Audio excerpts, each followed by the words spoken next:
তুই তাড়াতাড়ি নিয়ে আয়। দিয়ে বলেছে লাঠি দিচ্ছি, একটা লাঠি দিয়েছে।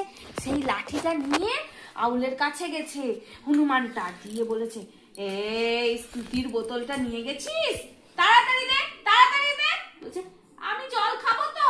বলছে না, এটা স্তুতির বোতল, তোকে অন্য বোতল দেবো। বলছে তাহলে আগে অন্য বোতল এনে দাও, আমাকে পিঙ্ক কালারের একটা বোতল দেবে। দিয়ে হনুমান আবার বাবার কাছে এসছে, বলছে পিঙ্ক কালারের একটা নতুন বোতল কিনবে। দিয়ে আবার পাপা সেই দোকানে গেছে, শপিং মলে, সিটি সেন্টারে, সেখান থেকে সেই পেপসির বোতলটা কিনে নিয়ে এসছে। দিয়ে আবার আউলকে দিয়েছে। আউল বলছে এই বোতলটা নেবে, এই বোতলটা নেবে। বলছে হ্যাঁ, এটা তো দারুণ সুন্দর, এটা আমি জল খাবো।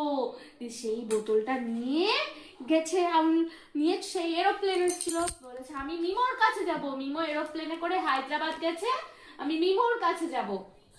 দিয়ে মিমোর কাছে গেছে, মিমোর কাছে গিয়ে বলেছে দেখো মিমো, নতুন বোতল, এটা আমাকে স্তুতির পাপা কিনে দিয়েছে, তোমাকে দেয়নি, তোমাকে দেয়নি।